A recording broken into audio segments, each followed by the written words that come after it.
ಅಯ್ಯೋ, ನೀವ್ ಹಚ್ಕೊಳ್ತಾ ಇರೋದು ವಿಭೂತಿ ಅಲ್ಲ, ವೈಟ್ ಪೇಂಟ್. ಹಣೆಗಚ್ಚೋ ಅಂತ ಪವಿತ್ರ ವಿಭೂತಿ ಸಹ ಕಲಬೆರಕೆ ಆಗೋಗಿದೆ. ಕೆಲವೊಂದು ಬ್ರ್ಯಾಂಡ್ಗಳು ಆಲ್ಕೋಹಾಲ್ನ ಸೇರಿಸ್ತಾ ಇದ್ರೆ ಇನ್ನ ಕೆಲವರು ಸ್ಪಿರಿಟ್ ಆಡ್ ಮಾಡ್ತೀವಿ ಅಂತ ಸುಳ್ಳು ಹೇಳ್ತಾರೆ. ಆದ್ರಿಂದ ವಿಭೂತಿಯನ್ನ ಹಚ್ಕೊಂಡಾಗ ಸ್ವಲ್ಪ ಜನಕ್ಕೆ ಸುಟ್ಟ ಅನುಭವ, ಬರ್ನಿಂಗ್ ಸೆನ್ಸೇಷನ್ ಕೂಡ ಆಗ್ತಿದೆ. ಅಸ್ಲಿಗೆ ವಿಭೂತಿಯನ್ನ ಯಾಕೆ ಹಚ್ತಾರೆ ಗೊತ್ತಾ?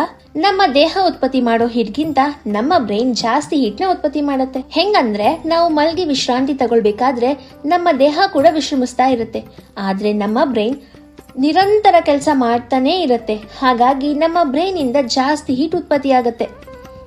ಪೂಜೆ, ಹೋಮ, ಹವನಗಳನ್ನ ಮಾಡೋರು ಇನ್ನ ಹೆಚ್ಚು ತಾಪಮಾನ ಹೊಂದಿರ್ತಾರೆ. ಹಾಗಾಗಿ ಪವಿತ್ರ ಭಸ್ಮ, ವಿಭೂತಿ, ಚಂದನವನ್ನ ಹಚ್ಕೊಂಡಿರ್ತಾರೆ. ಆದ್ರೆ ಇಂಥ ಮಹತ್ವವುಳ್ಳ ಭಸ್ಮ, ವಿಭೂತಿಯನ್ನ ಈಗ ಕಲಬೆರಕೆ ಮಾಡ್ತಾ ಇದ್ದಾರೆ. ಮಾನಸಿಕವಾಗಿ ನಾವು ವಿಭೂತಿ ಅಂದ್ರೆ ಅದು ಬಿಳಿ ಬಣ್ಣ ಇರ್ಬೇಕು ಅಂತಾನೆ ಫಿಕ್ಸ್ ಆಗ್ಬಿಡ್ತೀವಿ.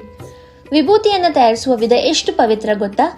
ದೇಸಿ ಗೋವುಗಳ ಗೋಮಯ ಅಂದ್ರೆ ಸಗಣಿ, ಕೆಲವೊಂದು ಪವಿತ್ರ ಆಯುರ್ವೇದದ ಗಿಡಮೂಲಿಕೆಗಳು, ಹಾಗೆ ವೇದ ಪುರಾಣಗಳಲ್ಲಿ ಉಲ್ಲೇಖಿಸಿರುವ ಮಂತ್ರಗಳನ್ನ ಪಠಿಸಿ ತಯಾರಿಸಲಾಗುತ್ತೆ.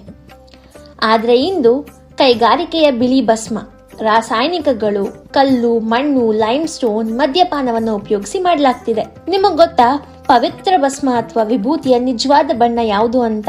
ಇದೆ ನೋಡಿ. ಇದನ್ನ ಹಚ್ಚಿದ್ರೆ ತಂಪು ಹಾಗೆ ಹಿತವಾದ ಅನುಭವವಾಗುತ್ತೆ. ವಿಭೂತಿ ಕೇವಲ ಅಲಂಕಾರಕ್ಕಲ್ಲ, ವಿಭೂತಿ ಹಚ್ಚೋದ್ರಿಂದ ಸೈಂಟಿಫಿಕಲಿ, ಕಲ್ಚರಲಿ ತುಂಬಾ ಆರೋಗ್ಯ ಲಾಭಗಳಿವೆ, ರೀಸನ್ ಕೂಡ ಇವೆ. ವೇದ, ಗ್ರಂಥ, ಪುರಾಣಗಳಲ್ಲಿ ಬೇರೆ ಬೇರೆ ಮಹತ್ವವಿದೆ. ನಾವೊಂದು ಕೆಲಸ ಮಾಡೋಣ, ವಿಭೂತಿಯನ್ನ ಹೇಗೆ ತಯಾರಿಸ್ತಾರೆ ಅಂತ ನಮ್ಮ ಲೇಖನ ಗೋಶಾಲೆಯ ಮುಂದಿನ ವಿಡಿಯೋದಲ್ಲಿ ಆದಷ್ಟು ಬೇಗ ತಿಳಿಸ್ತೀವಿ. ಜೈ ಶ್ರೀ ಕೃಷ್ಣ. ಧನ್ಯವಾದಗಳು.